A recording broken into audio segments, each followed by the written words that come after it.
Buenos días, buen sábado. La catequesis de este sábado tiene que ver con evangelizar hoy. Hoy lamentablemente, y ciertamente con responsabilidad no poca de parte nuestra, nos preocupa cuando en las parroquias se llega para anotar a los niños o jóvenes para el bautismo o la primera comunión o la confirmación de hijos de personas que de facto no reciben más los sacramentos. Es más, que cada vez que están más embelesadas por defender su libertad frente al autoritarismo en general, incluso ven como autoritarios los mandamientos de Dios, o por coartar su libertad de libre expresión, con reglas, y viven prácticamente como paganos. Más aún, que confunden cristianismo con religiosidad, y ser religioso con cualquier espiritualidad, inclusive con las espiritualidades que prescinden de Dios y de su revelación, como son la New Age. Ya lo decía el Papa San Juan Pablo II, hay que evangelizar a los bautizados, ya que la cultura reinante se ha comido los fundamentos de la fe de muchos. Al abordar esta problemática tan abundante en la actualidad, es frecuente comenzar a pensar en métodos más eficaces, en discursos más persuasivos, en el uso de medios más didácticos. Pero yo creo que el problema de la evangelización del siglo XXI es más profundo y más complejo que usar más o más moderno. La causa de este divorcio entre la Iglesia y el resto de la sociedad no es nada sencilla. Vamos a ensayar un camino de encuentro. Antes y no hace mucho todos hablaban el mismo idioma. La casa, la escuela, el club, los amigos, los vecinos. Se respiraba un aire común, basado en el sustrato común que trataba la dignidad del ser humano como un absoluto y la obediencia a Dios como respuesta a un amor infinito y más grande. La defensa de la libertad en la época de la Ilustración, luego, aportó la idea de que el hombre es libre, dotando a este término de un significado tan amplio como el que quiera cada uno.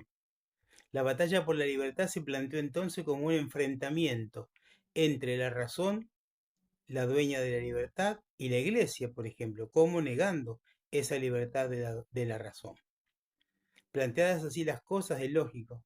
El realismo y la ilustración trataron de convencerse mutuamente de que las ideas de ellos eran mejores que las del contrario, sin llegar a mantener un diálogo constructivo, sino a partir de una discontinuidad común, no a partir de una base común. Hoy hay que descodificarse, hoy hay que reinventarse desde las propias percepciones, hay que replantear todo desde una dinámica subjetivista. Surge así la sociedad donde cada uno se percibe como quiere y exige espacios que no encierren lo que llaman libertad, aunque esto niegue la libertad y hasta la extinga en muchos casos.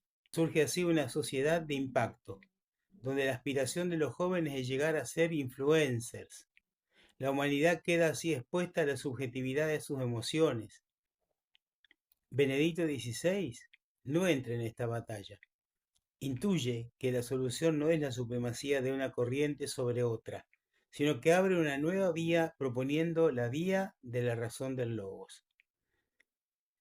Sobre esta idea desarrolla su propuesta de evangelización el Papa, llegando a declarar que lo más razonable para el hombre es vivir como si Dios existiera. Benedicto XVI le propone a cada hombre relacionarse con la revelación de Dios hecha en Jesús. Dios habló y esa palabra es para vos y para mí, es para nosotros.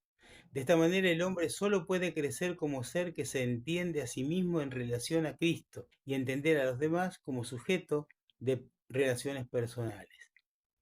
El que no se percibe relacionado desde Jesús a Dios experimenta una de las soledades más feas, que es la soledad del yo íntimo, donde nadie acude, donde se prueba la angustia existencial, donde no hay prójimo, donde no hay hermano ni hay padre. El pensamiento posmoderno no indica ningún rumbo, por eso la gente gira en torno a sí mismo, y esto se incentiva de una manera espaventosa, con las autoayuda, autoemocionalidad, autoconocimiento. De este modo, el hombre solo se distingue de los demás por los impactos de la naturaleza y en su naturaleza, que han de crecer en intensidad hasta llegar a destruir al propio hombre. Así se construye la depresión, así se construye el sinsentido, así se construye la procrastinación y el suicidio. Sus pasos intermedios son la libertad convertida en hacer y pensar, decidir lo que me da la gana. Y yo diría que lo que me da el cuero también, porque muchas veces uno no hace lo que da la gana, sino lo que puede nomás.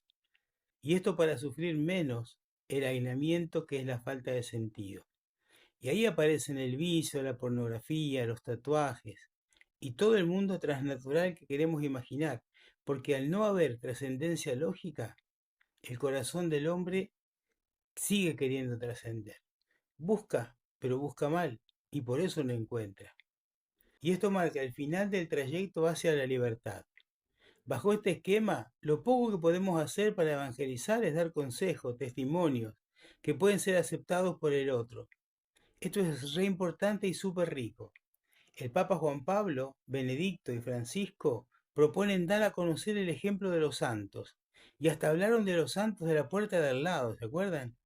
Cabe preguntarse si es posible alguna otra alternativa que no sea el presentar ejemplos de cómo la palabra de Dios hizo en ellos para estar presente. La religión católica no es una religión de un libro religioso, ni siquiera de una corriente moral, tampoco es fideísta. La religión católica, la que mostró Jesucristo a su paso por la tierra, está basada en una persona viva y es totalmente acorde a la razón de los hombres y por lo cual muchos dan testimonio hasta derramar su sangre. Conocer a Dios es someterse en el mar del misterio y revelación que es Jesús mismo, el verbo hecho carne. Es dejar que su presencia impacte en nosotros y nos mueva a amarlo y a seguirlo. La única facultad del hombre que no está limitada es el conocer. Por lo tanto, esa no limitación nos puede llevar a conocerlo de manera que va más allá del ser, es decir, de lo que trasciende al ser. Esta propuesta accesible con la sola inteligencia sitúa la libertad como la base del ser humano, libertad para ir a conocer el bien y para amar el bien conocido. Esto nos permite enfocar con mayor claridad cómo se hace para evangelizar y cómo evangelizar. Lo que la sociedad actual nos demanda es un esqueleto filosófico, un modelo de persona que muestre la identidad originaria común, que es la grandeza de cada ser humano como criatura de Dios y directa por el Creador, por la que cada uno de nosotros somos distintos y únicos. Evangelizar es mostrar. ¿Y mostrar qué? Mostrar lo que somos. Y nosotros somos radicalmente hijos. Somos hijos de Dios, seres que no tenemos la existencia por nosotros mismos. Existimos al recibir el acto del ser del Creador junto a la esencia recibida de nuestros padres. Arranca ahí una propuesta de evangelización novedosa, basada en la libertad.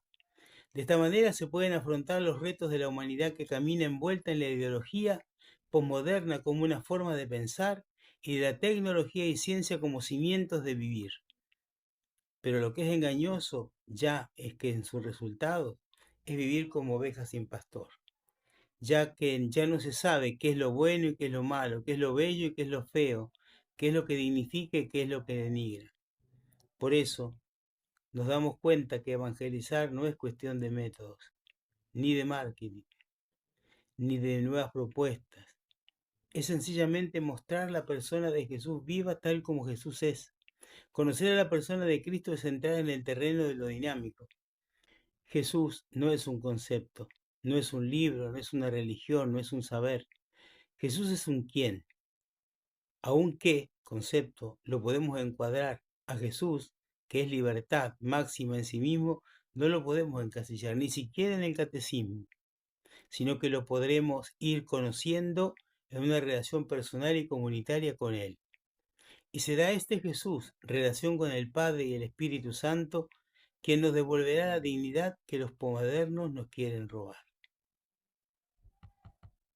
Es importante entonces preguntarnos cómo andamos nosotros de testimonio, porque nosotros somos el quinto evangelio que Jesús nunca escribió con su palabra, con su letra, sino que lo escribió actuando en la vida de nosotros. Y de eso sí nosotros somos responsables. Los bendiga Dios Todopoderoso, el Padre y el Hijo y el Espíritu Santo. Hasta mañana si Dios quiere, buen fin de semana.